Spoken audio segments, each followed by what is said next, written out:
जय भोलेनाथ की, जय भोलेनाथ की। 31वां अध्याय पार्वती खंड रुद्र संहिता।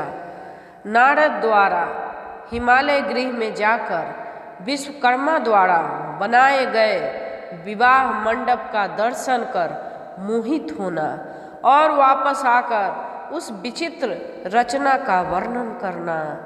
ब्रह्मा जी बोले, हे मुने, उसके बाद आपस में विचार विमर्श कर शंकर जी के आज्ञा लेकर भगवान विष्णु ने पहले आपको हिमालय के घर भेजा।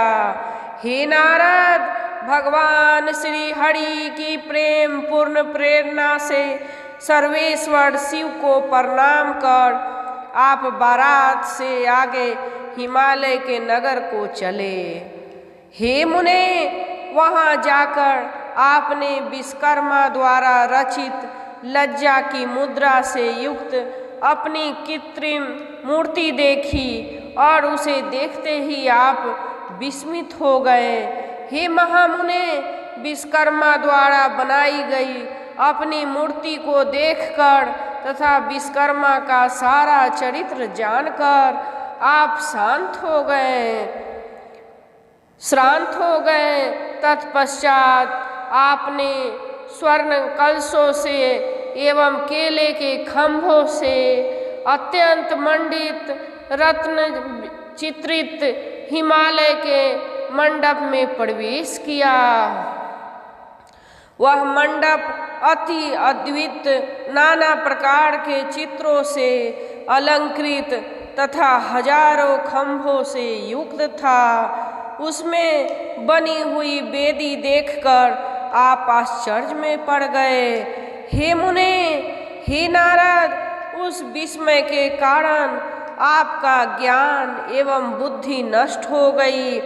पुनः आपने हिमालय से पूछा, हे हिमालय, क्या इस समय विष्णु आदि सभी देवता, महर्षि, सिद्ध एवं गंधर्व यहाँ पहुँच गए हैं?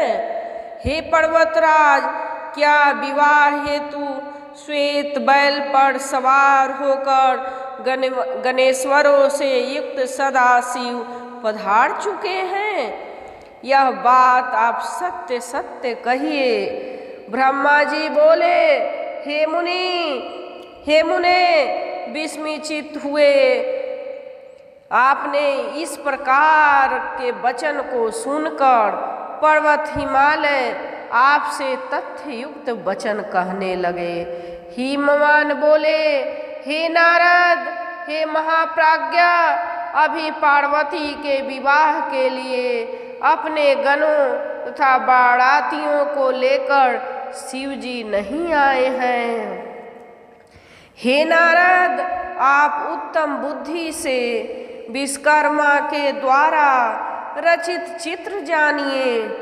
हे देवर्षि, आप आश्चर्य का त्याग कीजिए, स्वस्थ हो जाइए और शिव का स्मरण कीजिए। आप मुझ पर कृपा करके भोजन तथा विश्राम करके मैनाक आदि पर्वतों के साथ शंकर के समीप जाना।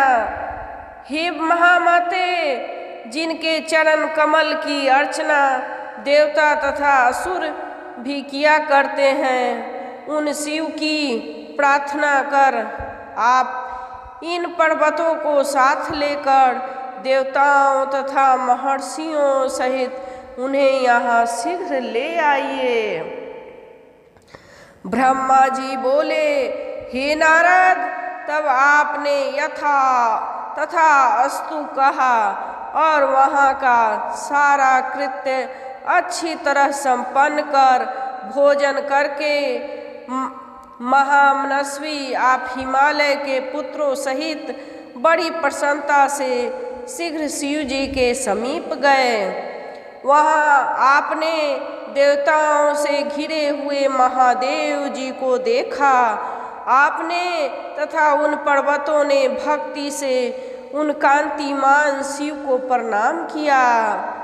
तत्पश्चात हे मुने, अनेक प्रकार के अलंकारों से युक्त मैनाक, सह मेरु आदि पर्वतों को देखकर संदेह से आकुल मन वाले मैंने विष्णु ने तथा इंद्र से युक्त देवताओं एवं रुद्र नुचरों ने विस्मित होकर आपसे पूछा।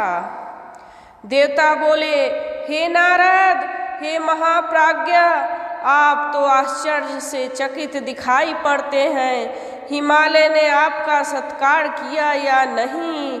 आप लोग को यह विस्तार पूर्वक बताइए, हम लोगों को यह विस्तार पूर्वक बताइए।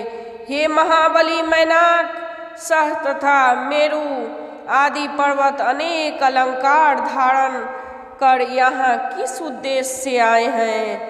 हे नारद, आप यह भी बताइए कि पर्वतराज हिमालय का विचार शिव जी को कन्या देने का है या नहीं?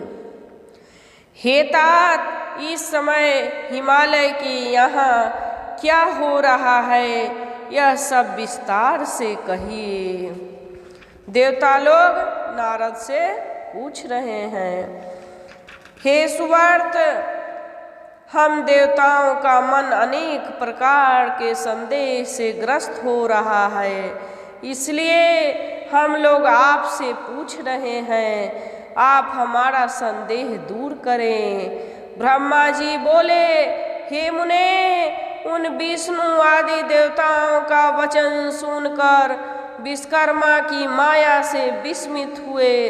आपने उनसे कहा, हे मुने, आप मुझे विष्णु को और सभी देवताओं के ईश्वर सची के पति, पर्वतों के पूर्व शत्रु तथा पर्वतों के पक्ष को काटने वाले इंद्र को एकांत में बुलाकर कहने लगे। नारद जी बोले, विश्वकर्मा ने हिमालय के घर जैसी कारीगरी की है, उसे देखते ही सभी देवगण मोहित हो जाएंगे। वे हिमालय तो उस कारीगरी के कौशल से सारे देवताओं को प्रेम पूर्वक युक्ति से मोहित करना चाहते हैं। हे सचीपते, आपने पूर्व काल में विश्वकर्मा को भुलावे में डाल दिया था, क्या उसे आप भूल गए हैं? इसलिए वे आज आपको जीतने की इच्छा से हिमालय के घर में विराजमान हैं। उन्होंने मेरा ऐसा चित्र बनाया है कि उसे देखकर मैं तो मोहित हो गया हूँ। इसी प्रकार उन्होंने विष्णु, ब्रह्मा तथा इंद्र आदि देवताओं का चित्र का निर्माण किया है। हे देवेश, अधिक कहने से क्या, उन विश्वकर्मा ने सभी देवगणों का चित्र इतनी कुशलता से बनाया है कि वह यथार्थ देवताओं के रूप में किंचित मात्र भी भिन्न नहीं जान पड़ता। उन्होंने परिहास करने के लिए सभी देवताओं की यह मायामयी चित्र रचना की है, जिससे देवताओं को मोह उत्पन्न हो जाए। ब्रह्मा जी बोले, इस प्रकार नारद के वचन को सुनकर भय से व्याकुल शरीर वाले देवेंद्र ने विष्णु की ओर देखकर शीघ्रता से कहा। देवेंद्र बोले, हे देवदेव, हे रमानाथ, तत्वस्था पुत्र, विश्वकर्मा शोक से व्याकुल हो मुझसे द्रोह करता है। कहीं ऐसा न हो कि वह इसी बहाने मेरा वध कर दे। ब्रह्मा जी बोले, उनका यह वचन सुनकर देवाधिदेव जनार्दन उन्हें समझाते हुए कहने लगे। विष्णु बोले, हे सचीपते, आपके बैरी निवात कवच आदि दानव गणों ने महाविद्या के बल से पूर्व समय में भी आपको मोहित किया था। हे वासव, इसी प्रकार आपने मेरी आज्ञा से पर्वतराज हिमालय के तथा अन्य दूसरे पर्वतों के पंख का छेदन कर दिया है। इस कारण यह पर्वत भी उसी माया को देखकर तथा सुनकर आपको जीतने की इच्छा करते हैं। ये सभी मूर्ख हैं और पराक्रम नहीं जानते हैं, अतः आप इनसे भयभीत न हों। हे देवेंद्र, इसमें कोई भी संदेह नहीं कि भक्त वत्सल भगवान सदाशिव हम सभी का मंगल करेंगे। ब्रह्मा जी बोले, इस प्रकार व्याकुल हुए इंद्र को देखकर विष्णु ने उन्हें समझाया। तब लौकिक गति का आश्रय लेने वाले भगवान शिव उनसे कहने लगे। ईश्वर बोले, हे हरे, हे सूरपते, आप लोग आपस में क्या विचार विमर्श कर रहे हैं। ब्रह्मा जी बोले, उन दोनों से इस प्रकार कहकर हे मुने पुनः उन्होंने आपसे कहा, हे नारद, महाशैल ने क्या कहा है। आप यथार्थ रूप से सारा वृत्तांत कहिए, आप उसे गुप्त न रखें। आप शीघ्रता से बताइए कि शैलराज की कन्या देने की इच्छा है अथवा नहीं। हे तात, आपने वहाँ जाकर क्या देखा, क्या किया, यह सारा वृत्तांत प्रेम पूर्वक कहिए। ब्रह्मा जी बोले, हे मुने, जब शिव जी ने आपसे कहा कि यह दिव्य दृष्टि वाले आपने मंडप में जो कुछ देखा था वह सब एकांत में इस प्रकार कहा। नारद जी बोले, हे देव देव, हे महादेव, आप मेरा शुभ वचन सुने।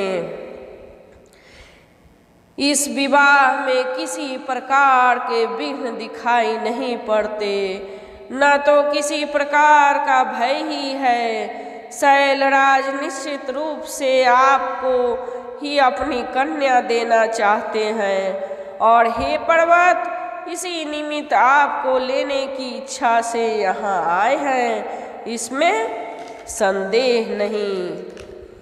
हे सर्वज्ञ, परंतु एक बात यह है कि कुतूहलवश वहाँ सभी देवताओं को मोहित करने के लिए एक अद्भुत माया रची गई है। इसके अतिरिक्त वहाँ और किसी प्रकार की विघ्न की संभावना नहीं है।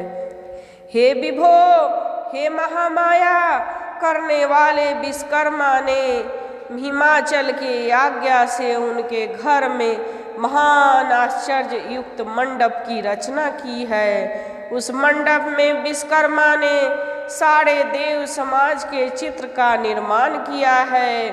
उसे देखकर मैं मोहित होकर आश्चर्य में पड़ गया हूँ। ब्रह्मा जी बोले, नारद का वचन सुनकर लोकाचार करने वाले प्रभु शिव जी विष्णु आदि देवताओं से हंसते हुए कहने लगे।